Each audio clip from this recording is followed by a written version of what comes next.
The stars were silent, but the silence did not bring peace. Somewhere deep in the endless black, a signal moved across the galaxy. It was not a soft signal. It was not a gentle whisper of exploration or friendship. It was a command, sharp and cold, cutting through space like a blade. The Galactic Council had spoken. They were the rulers of the galaxy, or so they believed. Thousands of alien civilizations had already bowed before them. Whole empires had bent their knees, offering their ships, their weapons, and even their pride. Those who refused were erased from the stars, their planets turned to dust, their names forgotten. And now, their eyes had turned toward Earth. The message came without warning. It was broadcast on every frequency, in every language known. Screens flickered across cities. Radio screamed in static before a deep, commanding voice rose above it all. The words were slow and heavy, each syllable filled with the weight of power.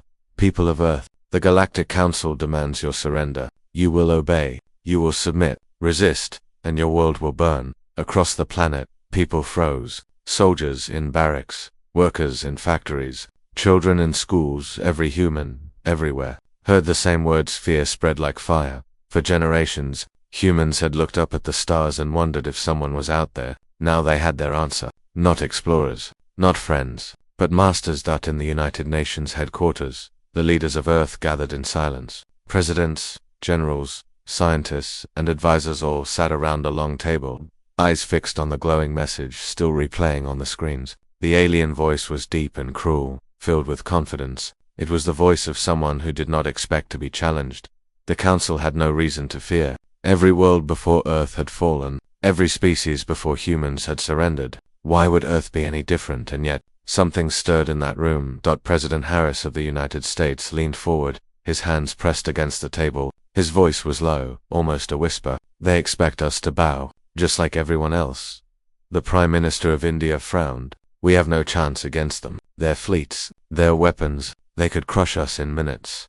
The Chinese general slammed his fist against the table. So what do you want us to surrender like cowards? Silence followed. The weight of the decision pressed down on every soul in the room. Outside, the world reacted in chaos. In the streets of New York, people shouted, prayed, cried. In Tokyo, screens showed the alien message on every corner. In Paris, crowds gathered, arguing if humanity should fight or yield. Some voices called for peace. Others demanded resistance, but fear was everywhere. In orbit, above Earth, the first alien ships appeared. They did not attack, they did not fire a single shot. They simply hovered like shadows, massive and silent, a reminder of the power waiting to strike. Their dark holes reflected no light, and their shapes were unlike anything human eyes had ever seen. Long, sharp, and almost alive, the ships seemed to watch the planet below with cold, unblinking eyes. The Council had sent their summons. They were waiting for Earth's answer, but in the shadows of that waiting, something unexpected began to grow. It started as a spark, a whisper in the minds of a few. What if humanity did not surrender? What if, for the first time in history, the Council heard the word no? That whisper spread, from generals planning in secret bunkers, to scientists running their hands across strange, hidden machines, to ordinary men and women who simply refused to kneel. The fear was real, but so was the anger. Humanity was no stranger to war, no stranger to pain, no stranger to standing tall even when beaten down. The Council had made one mistake. They believed Earth would break like every other world, but they had never met a species that laughed in the face of death. And so, as the alien ships hung like wolves above the planet, the first seeds of defiance began to take root. Earth had heard the summons. Now, the galaxy would hear the answer. The night after the message, Earth did not sleep. Cities that never rested grew silent, and villages that usually slept peacefully stayed awake, staring at the skies. The stars no longer looked like symbols of hope. They looked like eyes, watching, waiting. In homes across the world, families gathered close, whispering questions that had no answers. Mothers held their children tighter, fathers spoke with quiet voices, and the old remembered wars long past. But even the oldest among them admitted this was different. This was not just another enemy. This was the galaxy itself telling them to bow. News channels played the alien transmission again and again. The same deep voice, the same chilling demand. It became a rhythm of fear, echoing across screens. Anchors tried to speak of calm, but their eyes betrayed them. Politicians promised safety, but their voices shook. Soldiers gave speeches of strength, but their hands trembled. In bunkers and military bases, Leaders argued, some slammed fists and shouted that Earth must surrender. Others swore they would never bow. The arguments grew louder, hotter, each side convinced the other was blind. One group saw survival in surrender, the other saw slavery. The council ships above Earth never moved, never fired. They simply waited, like predators circling prey. Their silence was worse than any weapon. It was a message in itself. We do not fear you. We can take you whenever we wish. On the streets, panic took form. Supermarkets were emptied in hours. Fuel stations overflowed with desperate lines. In some cities, riots began. Neighbors shouted at neighbors. Strangers fought in the open, and the fear of the unknown grew sharper than any blade. Humanity, in its panic, began to tear at itself. Yet not all gave in to terror. In secret corners, quiet meetings began. Groups of men and women who refused to believe Earth's story would end with a bow. They shared ideas, plans, secrets. Some were soldiers, some scientists, some ordinary people, but all carried the same fire in their eyes. They whispered not of surrender, but of defiance, and far away. In space stations orbiting the Earth, astronauts watched the alien ships with silent rage. They saw the cold designs, the massive hulls that dwarfed anything humanity had ever built. But they also saw something else. The ships waited, yes, but they hesitated too. Why wait? If victory was so certain, why demand surrender instead of simply destroying Earth? That thought became a seed of hope. If the Council was so powerful, why give Earth a choice at all? Perhaps they feared something. Perhaps there was a reason. In one small lab beneath the mountains, a scientist named Dr. Keller stared at screens filled with strange readings. For months, her team had studied signals from deep space, hidden bursts of energy, strange distortions, and silent patterns no one could explain. Now, looking at the Council ships above, she began to see the truth. The ships were strong, yes, but they carried scars, faint burns along their edges, patches of damage almost hidden by design. They had fought battles before, and in those scars she saw weakness. Meanwhile, the human envoy chosen to face the Council sat alone in a quiet room. He had seen the message, the demand, the promise of destruction. He had listened as world leaders argued, some shouting for peace, some for war. And yet, in the silence of that room, he felt something none of them spoke aloud. Anger, not the blind anger of panic, but a deep, slow-burning fury. A fury that came from being told to kneel, from being told humanity was already broken before the fight had even begun. He laughed once, a small laugh that startled even himself. Alone, in the dark, he laughed at the idea of surrender, and that laugh carried something stronger than any weapon: a refusal. The Council expected fear. They expected Earth to cry out, to fall apart. And in truth, fear was everywhere, but mixed with that fear was something dangerous, something sharp. Humanity was afraid, yes, but they were also stubborn. They had always been stubborn. From the tribes who faced storms with nothing but fire, to the soldiers who had stood against empires with broken swords, to the explorers who had sailed oceans without knowing what lay beyond. Humanity's history was not one of surrender. It was one of survival. It was one of defiance. The Council had demanded obedience. But as Earth trembled, a strange truth began to grow stronger. Perhaps fear was not the end. Perhaps fear was only the beginning. Above the planet, the alien ships continued to wait, their silent presence pressing against every human heart. Yet down below, in every corner of Earth, people whispered the same question: what if we do not bow? The night stretched on, heavy and endless. But inside that darkness, sparks began to light. Not of panic, not of surrender, but of defiance. The Council believed they had already won, but humanity, in its quiet anger, had already begun to prepare the answer.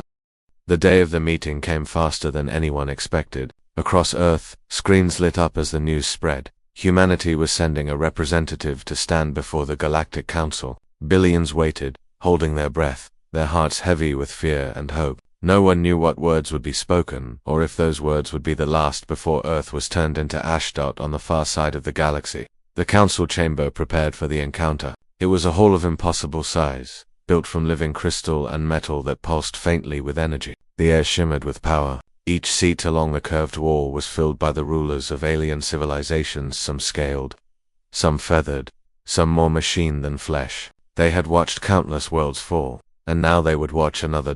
At the center of the chamber stood a circle of light. This was where envoys would speak, where lesser species came to kneel. No one had ever stood there and walked away defiant. No one had ever dared. And then the human appeared. He was transported by Council technology. his body glowing faintly as the light carried him into the circle. He looked small compared to the towering aliens, fragile compared to their armored guards. His suit was plain, his expression calm, yet his eyes carried something none of the council had seen in a long time: broken fire.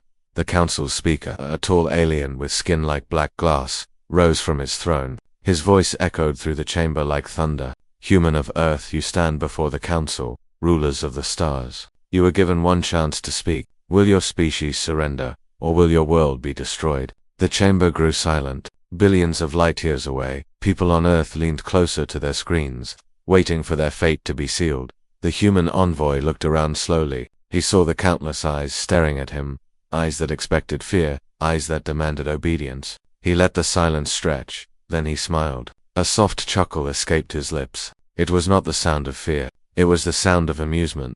The chamber shifted with unease. Whispers rippled among the council seats. Never had an envoy laughed in this place. Never had anyone dared. Finally, the human spoke. His voice was steady, clear, and carried farther than it should have, as if the very air wished his words to be heard. You ask if we will surrender. You ask if we will kneel. You ask if we will give up our home, our people, our spirit. He paused, and his smile widened. You do not know us at all.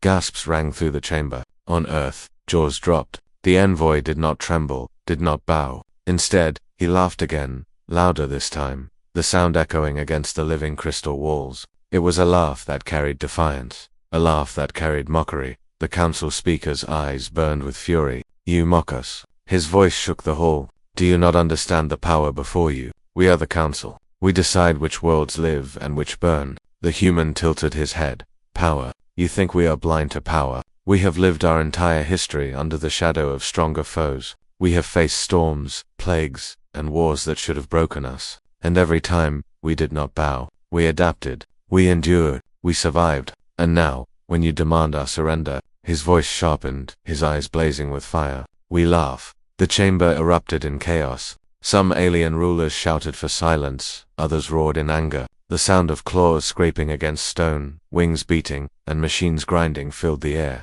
Yet above it all, the humans' laughter remained steady. On Earth, the world held its breath. People who had been afraid for days now felt something shift deep inside. Fear turned into something sharper, something stronger. Pride. The council speaker raised a hand, silencing the noise. His voice turned cold, cutting. Your arrogance will cost you everything. Earth will be made an example. Your laughter will be burned into ashes. The human envoy stood taller. Maybe it will be remembered. Maybe it will echo through the stars long after your council has crumbled. Because when the galaxy demanded our submission, humanity's answer was not fear. It was not obedience. He let the silence linger, then whispered the final words like a promise. It was laughter. For a moment, even the mighty council froze. Something about the human's calm, about the strange certainty in his tone, unsettled them. They had seen countless species surrender, but none had ever looked into their eyes and mocked them with such confidence. The envoy's body began to glow again as the transport beam prepared to return him to Earth. The last thing the council saw before he vanished was his smile, a smile that carried the weight of an entire planet. Back on Earth, cheers erupted in the streets. Screens replayed the moment again and again, the moment humanity's envoy laughed in the face of galactic power. For the first time since the message arrived, people felt hope. They felt pride. They felt dangerous, and somewhere deep in the council chamber, in the silence that followed, a shadow of doubt crept into the minds of the rulers. Humanity had not surrendered. Humanity had laughed, and that laughter would not be forgotten. The chamber of the Galactic Council had never been so loud. Even after the human envoy vanished in the beam of light, the sound of his laughter lingered like a curse. It echoed in the ears of rulers who had been feared for centuries, and it refused to die. Some shouted that the Earth must be destroyed at once. Others hissed that waiting was wiser, that perhaps humanity was bluffing. Yet no matter what words were spoken, the laughter remained, haunting the silence between each breath. On Earth, that same laughter spread like fire. It replayed on every screen, broadcasted on every channel, whispered in every corner. At first, people only listened in shock, but then they began to smile. In homes where fear had frozen families, smiles returned. In streets where riots had begun, the anger shifted into something else. Pride. Children imitated the envoy, standing tall and laughing at imaginary aliens. Soldiers replayed the clip before sharpening their weapons. Even the elderly, who had seen too much of war and loss, laughed through their tears. The Council's threat had shaken humanity, but the envoy's laughter had stitched them back together.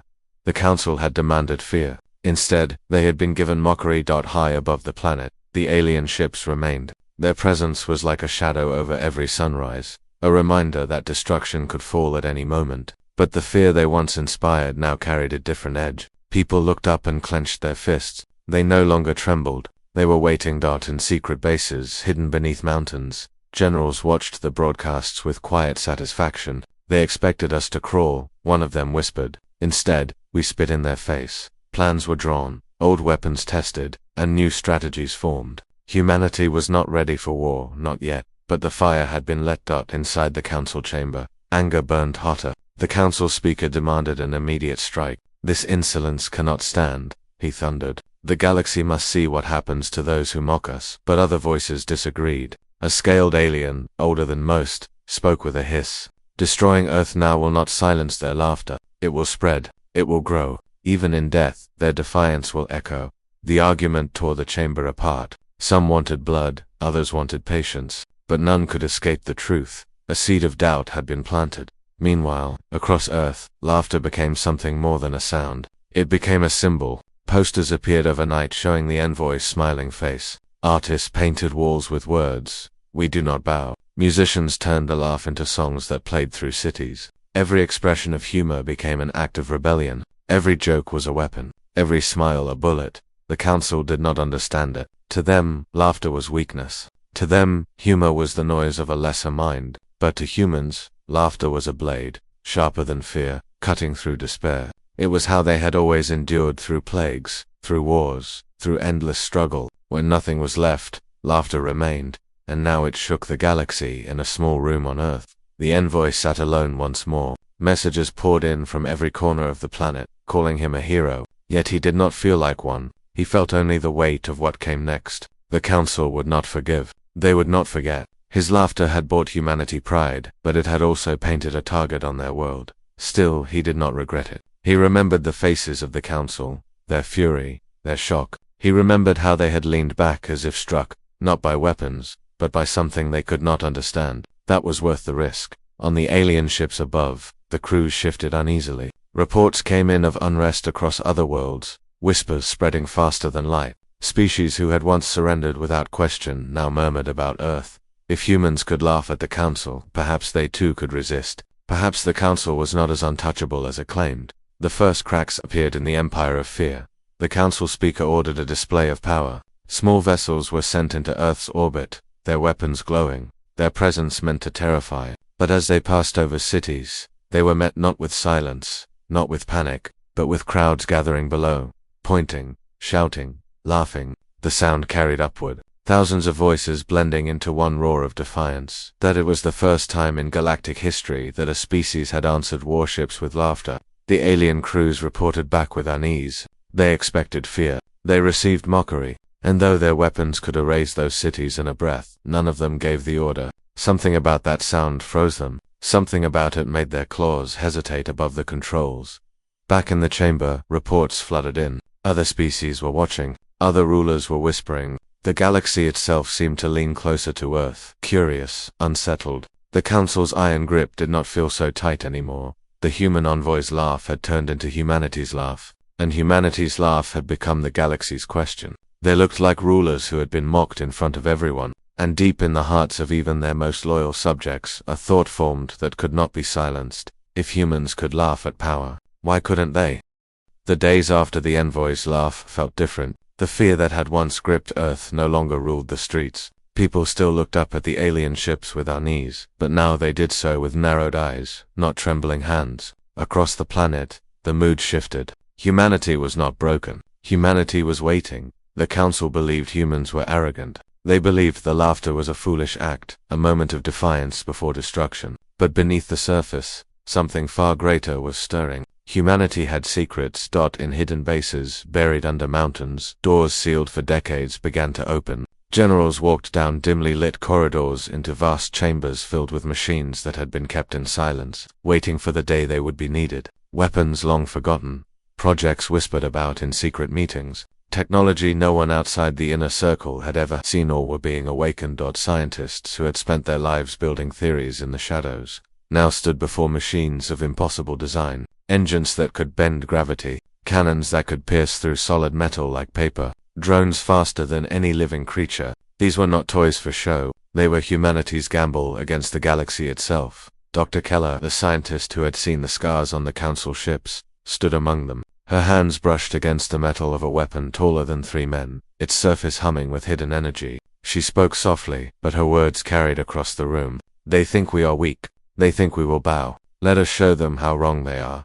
In orbit around Earth, the alien ships continued their silent watch. They did not move, did not fire, but they scanned constantly, watching every corner of the planet. Yet even their advanced technology could not see everything. They did not see the bunkers hidden in mountains. They did not hear the quiet hum of machines being tested far below the ground. The people of Earth were not blind to the danger. They knew their weapons might not be enough. They knew their fleets were nothing compared to the endless armadas of the Council. But humanity had something no other species had shown before. The refusal to accept defeat before the battle began.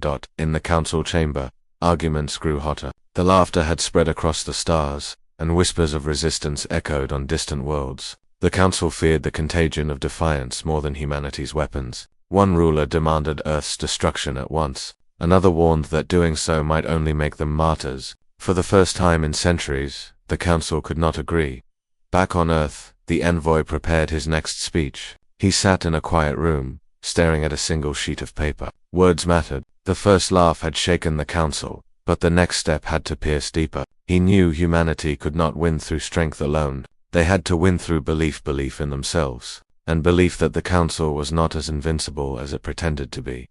When his voice returned to the Council chamber, carried across light years, it was steady and sharp. You ask why we laugh. You ask why we mock your threats. It is because you do not understand what humanity is. We have always been outnumbered. We have always been outmatched, but we have never been outlasted.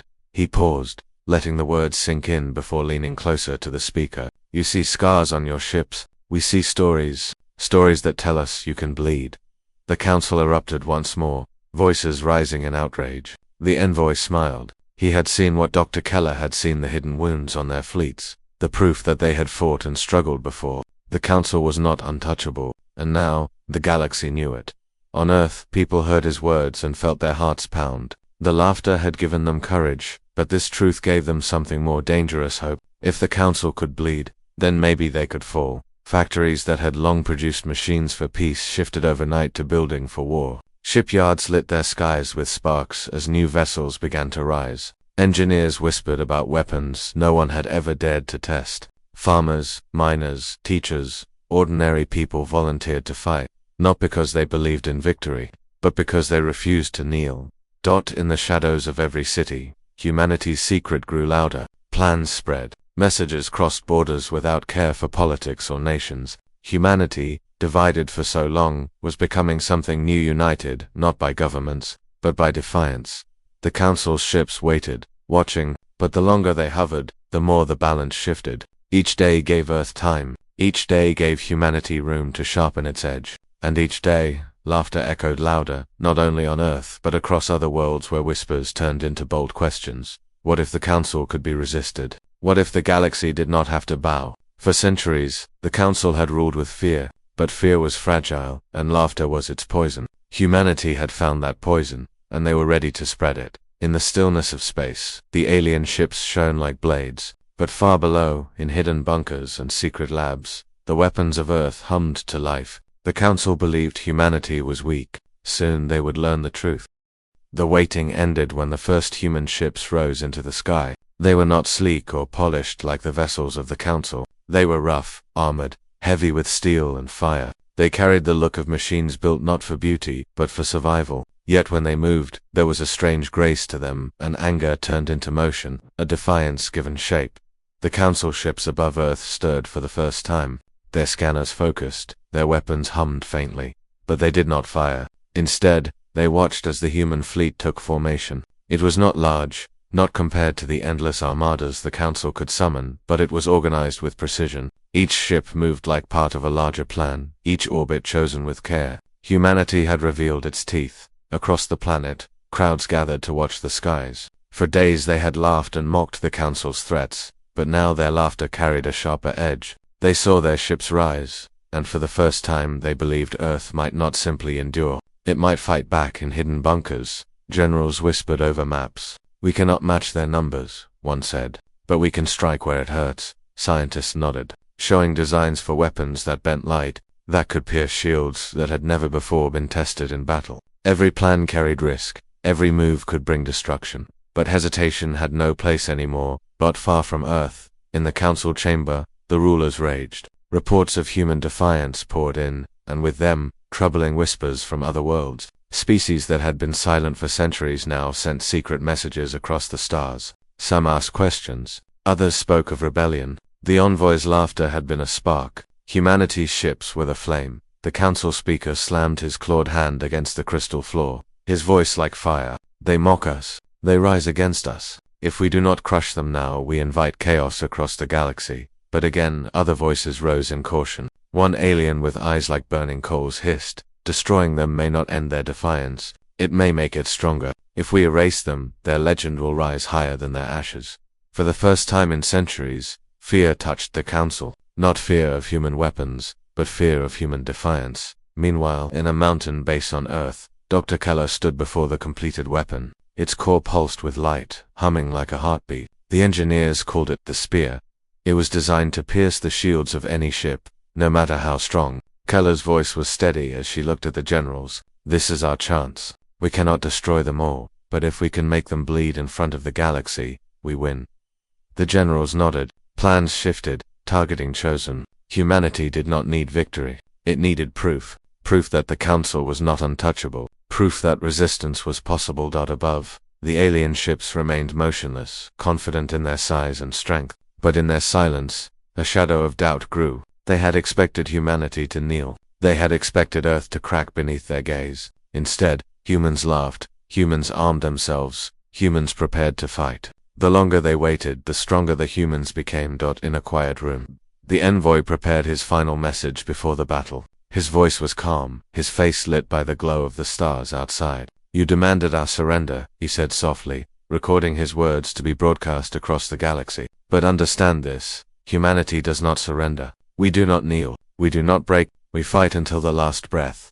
And when our bodies fall, our laughter will remain. If you come for us, you will learn why fear no longer belongs to us but to you." The message was sent, racing faster than light, reaching not only the council but every world under its shadow. And as it spread, something remarkable happened. On distant planets, slaves whispered of rebellion. Soldiers of conquered worlds hesitated before obeying orders. The legend of Earth was already becoming more than human. It was becoming universal. Back on Earth, the first strike was prepared. Human ships moved into formation, their weapons locking onto the nearest council vessel. The air inside the command centers was thick with tension. Every soldier knew the risk. One wrong move could bring fire raining down on their cities. But no one spoke of retreat.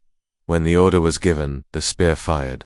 A beam of pure light tore through the void, striking the alien ship's shield. For a moment, the shield shimmered like liquid glass, bending, groaning under the force. Then, with a soundless crack, it shattered. The council ship reeled, its armor splitting under the blast. Fire burst across its surface. Alarms screamed through its halls. For the first time in living memory, a council warship bled. On Earth, cheers exploded. In cities and villages, in bunkers and ships, people shouted with joy. The impossible had happened. Humanity had drawn blood. The council chamber fell into chaos. Reports screamed across the floor, rulers shouting in disbelief. The human envoy's words returned to them. "We see scars, stories that tell us you can bleed." Now the galaxy saw it. Above Earth, the damaged council ship struggled to recover. More human weapons locked onto it. The alien fleet shifted at last, preparing to answer. But the moment had already passed. Humanity had struck. Humanity had proved the council was not invincible. And in that instant, the balance of fear broke forever. The council's ship burned in the skies above Earth, its shield shattered, its armor torn apart by human fire. For the first time in living memory, the galaxy watched one of the council's mighty warships falter. The wound was small compared to their endless fleets, but it was not the damage that mattered. It was the proof. The galaxy had been told the council could not bleed. Humanity had shown otherwise. In the chamber of the council, silence pressed harder than any roar. The rulers sat frozen, their eyes fixed on the reports streaming across their screens. One ship crippled, one human weapon piercing their invincible shield, one laugh turned into fire. They had demanded obedience, and they had been mocked. They had expected surrender, and they had been scarred. The council speaker rose slowly, his voice shaking with fury. Erase them. Burn their world until nothing remains. Leave only ash. His words cracked through the chamber, but not all answered with agreement. Some rulers leaned back, their expressions unreadable. A seed of doubt had already been planted. If Earth could fight back, what if others could too? On Earth, humanity did not rest after its first victory. Soldiers cheered, civilians shouted in the streets, but commanders whispered reminders. The battle was not won. The council's armadas were endless. More ships would come. The real war had only just begun. Yet the envoy's words echoed everywhere. We do not surrender, we laugh. Children repeated it in schools. Workers carved it into walls. Pilots painted it on their ships. Across the planet, the phrase became a vow. The council ships above Earth began to move at last. Dozens shifted into new formations, their weapons igniting with light brighter than the stars. Humanity braced itself. The first strike had drawn blood, but now the storm was coming. In the mountain bunker, Dr. Keller stood before her screens, sweat glistening on her forehead. The next wave will be harder, she said, but they've seen we can hit them. That's enough. That's already a victory. Her voice cracked, not from fear, but from exhaustion. She knew that truth humanity might not survive the war, but their defiance had already changed the galaxy. The first blasts came. The skies above Earth lit up with fire as alien weapons rained down. Human ships twisted and spun, dodging, countering, returning fire. Some were destroyed instantly, their flames streaking across the night. Others held firm, fighting with everything they had. From the ground, people watched the heavens burn. Some prayed, some cried, but many, unbelievably, laughed. Not because the danger was small, but because the defiance was too great to be broken. Even as ships exploded, even as fire rained down, the sound of human laughter rose like thunder. The alien crews heard it. Their instruments picked up the roar from the planet below. They could not understand it, could not make sense of a species that laughed while death fell from the skies. Some trembled, some hesitated, and hesitation, in war, was deadly. The envoy returned once more to the council chamber. His voice carried across the stars. He looked into their furious eyes, and he smiled. You thought fear was your weapon. You thought obedience was your victory. But now the galaxy has seen the truth. You can be hurt. You can be resisted. And from this day forward, every world will remember when the council demanded Earth's surrender. He paused, and let out a long, slow laugh that filled the chamber. We only laughed. The sound echoed across the vast room, louder than the council's fury, stronger than their threats. It was a laugh that would not die, a laugh that belonged not to one man, but to an entire species. And the galaxy listened. On distant planets, slaves raised their heads. Soldiers paused before obeying orders. Rulers who had lived in silence whispered of rebellion. The council's power had cracked, not by force, but by something far stranger, by laughter. On Earth, as ships continued to fight and burn above, people gathered in the streets. They held each other, they cheered,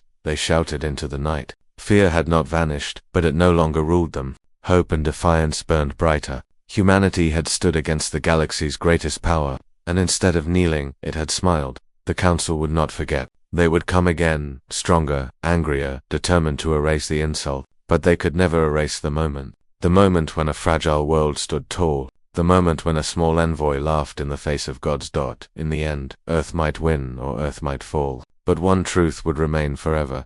Humanity had refused to bow. Humanity had shown the galaxy that, even in the shadow of certain death, they could laugh, and that laugh, sharp and fearless, would echo through the stars long after the battle ended. The Galactic Council had ordered Earth's surrender, but humanity just laughed.